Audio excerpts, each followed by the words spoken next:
Thank you guys for joining us again in Universe X. Today, we are about to jump into the rest of Black. We did have a lot of spoilers. They spaced it out because I guess there's only one archetype in Black, so they had to make sure that it could last most of a week. But we are in the second chunk and should be the last chunk of Black cards. So happy to dive into that. I just want to say thank you guys for the support that you guys have been giving me lately. The Fight Nights have returned and that's a pretty good showing. Pretty good showing for this channel, so I'm really proud of that. So we're gonna move into the normal plugs and then we'll jump into the content you came here for. Last thing before that, I just wanted to ask that if you like the content by the end of the video, in the middle of the video, or even now, think about hitting that subscribe button. Press the notification so you always know when we're dropping new heat. And yeah, comment on the video, like the video, help it trend, all the things that kind of help float a YouTube channel that you like to view. So when it comes to the plugs, if you haven't been to the official Facebook group for this card game, I suggest doing so. The link is in the description. You can find spoilers like the ones we're going over, as well as all the official announcements. Then you have the unofficial discussion group, the unofficial Reddit, the Universe X Discord, the Universe X Facebook page.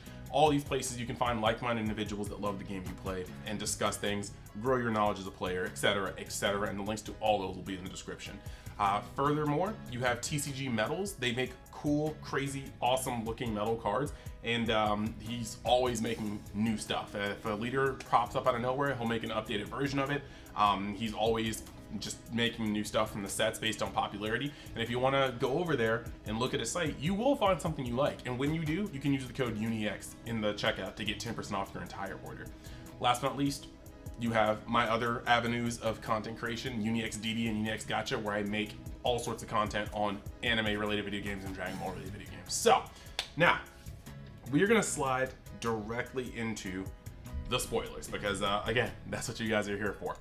Starting with the template and then immediately putting this up, we've got Mechakabura, Dark Ruler. He is a 1-drop. Overlord, once per turn.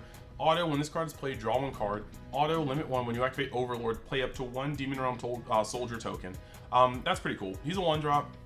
He's gonna replace himself. If you have a Servant already on the field, he's gonna actually go +1 because he's gonna be able to Overlord, and then you're gonna draw a card from that, but you're also gonna make a token. So that's actually kind of almost +2 value. You make a body and you draw a card from Overlording. I guess you kind of lose a body too, but that body wasn't ever gonna swing again, so no. Next, we have Demon God Shroom, preparing to fight. Swap 2, Spirit Boost 1. If your leader card is black Shroom with an energy cost of 2. Okay. Auto, once per turn. If you have 3 or less energy, when your opponent plays a battle card with energy cost greater than their current energy, it can attack for the turn. A little bit of a floodgate. This is actually very interesting because this specific card, if you play it, right, and it's not leader locked, the auto once per turn, but if you play this card, you're playing against Gogeta, Xeno, this is actually a really nice floodgate. All sorts of cards fit into this realm. Like, you play this card, right, and your opponent can't swing on you with thwarting. They can't swing on you with Super Saiyan God Trunks. They can't swing on you with a 6-drop Overwhelm. All these things that could come out on turn 2. Thwarting come out on turn 1. But this is actually just a really neat card, and it stops a lot of stupid stuff. This is way better than people are going to give it credit for at first. Mark my words. Next, you've got Demon God Salsa, preparing for fight. Same exact thing except for Salsa. It swaps into a Salsa, but it has the same floodgate effect. Once again, these are very good. Now, let's see. This says once per turn, and if you have 3 or less energy when your opponent plays, so you can't choose. So this is only 1. Now, I just said these are going to be very good floodgates, but now I have to kind of backpedal and mention the fact that these can be baited. Your opponent could tap 1 energy to play a blocker Gogeta, but then tap the 2nd energy to play thwarting and swing with a thwarting. So you can play around these, so it's not as good as I thought it was, but still pretty decent. Still things we can look at. Next, we got Super Mirror, preparing to fight. Unabsorb, once per turn, black. If your leader card is a black Towa or black Android card, meaning it can be played in Fu or a Mirror Leader.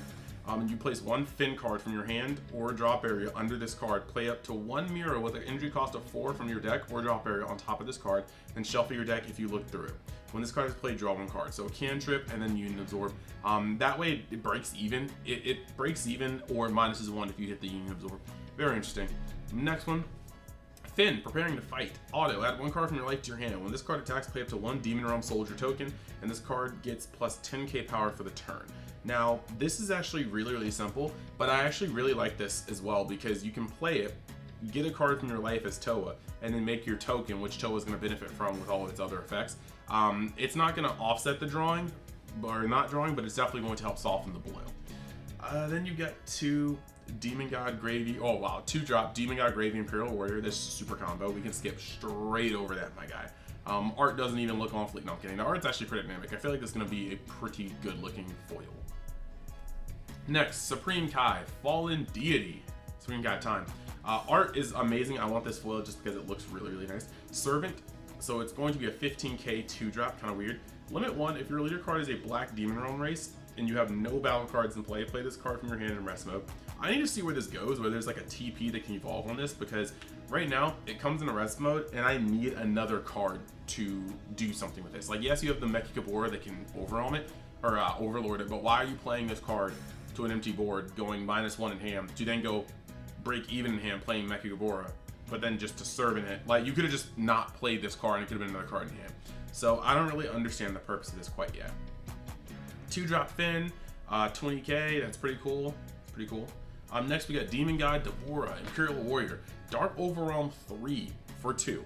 Limit 1, when this card attacks, play up to 1 Evil Wizard card, Demon Realm Race, or Demon God card, all black with an energy cost of 2 or less from your hand. Now it says all black, that's kind of weird.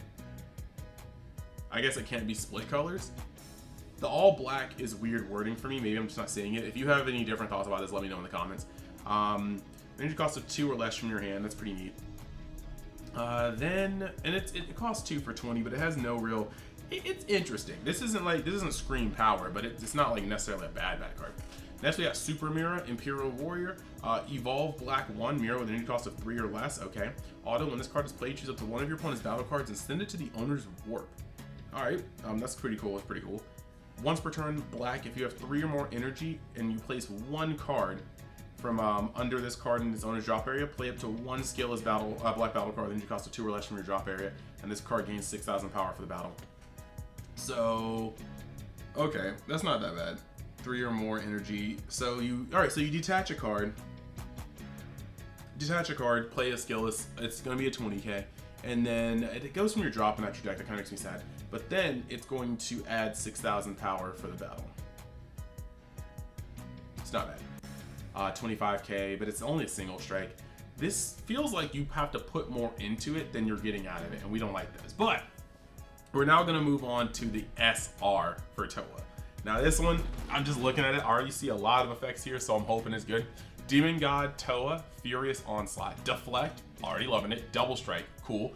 Auto limit 1, choose 1 of your skillless battle cards, or 2 of your skillless battle cards, and remove them from the game. When this card attacks, draw 1 card, and then switch this card to active mode, and it gains plus 5,000 power for the turn. Okay, activate meme. 2, if you have 3 or more energy and 2 or more skillless battle cards in play, play this card from your hand. Now, this is pretty cool. All right, like I like this effect. So it's a 2-on-3, meaning you can't just bum rush it on turn 2, but that also means you're going to be able to play it on turn 3. And the way this works, the leader is an untap 2 leader when you play a 3-drop unison. So when you untap those 2, if you want to, you could go all in. Like if you're going first and you know your opponent will not be able to dome you the following turn, you can just play this card, provided you have the tokens, and swing at them twice for 25k double strike. That's Divine Presence levels of pressure. It just doesn't have the protection of Divine Presence. That being said, I very much so like this card. You're also going to cantrip just by using its ability. So I really like this. Not to mention, you don't have to remove your 2 tokens. If you want to keep them, you can just swing with this for 20k double strike. I like this. This is a solid card. This is a very solid card for me. We're definitely going to be looking at this a little harder. Next, we got Further Evolution. Activate main, look at the top 7 cards of your deck, choose 1, add up to 2 black skillless cards amongst them to your hand, shuffle your deck, and then the other one is add 1 black android card with an energy cost of 7 or less to your hand, shuffle your deck. So the first one is kind of like Luster. I'm not really trying to play that many skillless. We can see, but I'm really not digging the skillless package in this deck so far. Add up to 1 black android card. This could be potentially good because you're going to be adding mirrors or fins, and it's 7 or less. So this card could potentially search things like the Fin board wipe, all sorts of mirror cards. We really have to see how the synergy goes, see if there are any more cards in the set, maybe a TP, we'll see. And next we've got Invasion of the Dark Empire. Activate battle if your leader card is black. Play up to 2 Demon Realm Soldier tokens in rest mode. Then choose up to one of your black cards and it gains plus 10,000 power for the battle. This is pretty neat. This is like your own like kind of IR. It's not Realm of the Gods, you know, but it's still pretty cool. You're going to be able to add 2 more tokens. They do come into play rest mode, so you can't combo with them. That's unfortunate. These things having combo power is what stops them from coming into play into not rest mode most of these times. But it's cool that you get to go up 10k and add more to your board. Lots of people are wondering about, oh, well, cards like Secret Identity. Look, this deck is spitting out so many tokens. They can Secret Identity, but unless they can do it 2 more times for the next 2 turns, you're going to keep building up your board. Then it looks like this is the last card, Lightning Sentence. Activate main, limit 1 black, send this card from your warp to your drop area. Play up to 1 Demon Realm Soldier token. I dig that. Activate battle, remove one of your skills battle cards from the game. Choose up to one of your battle cards to get 10,000 power. Additionally, if you use this to remove a token from the game, draw 1 card. So this is a battle trick that's going to draw a card because you're going to remove a token for it. And then you can create a token by bringing it from your work to your drop. All right, I dig it, but this kind of requires you to mill it, overwhelm it, and then bring it back. Use it, overwhelm it, bring it back. I'm still digging this though. We need to play around with this deck for sure. We definitely need to play around with this deck for sure. So these are the spoilers for this. There's a whole lot to consume here. This deck is making tokens like that, just blitzing out tokens. We've got a strong swinger in the form of this Towa SR, and because the theme is, you know, Demon Realm race, Demon God, Mira, there's so many cards that we're gonna have to reevaluate and see how they feel in this deck, and I for one cannot wait to start looking. So that being said, I hope you guys enjoyed the video. Let me know what you guys think. I will not hold you. Yes, GT looks very strong, but I think there's more potential for me to build and have fun with this deck than GT. Maybe I'm wrong, maybe I'm right. We will see. Let me know in the comments how you feel, and we will be, you know, bringing the archetype breakdown in the future. Probably the next day or 2. I'm gonna try to work on it tonight. As soon as things get put up on, you know, Untap, we're gonna and DBS Deck Planet. We're gonna work on it. So yeah, thank you guys for watching. Love your support. You guys have a great day. Peace.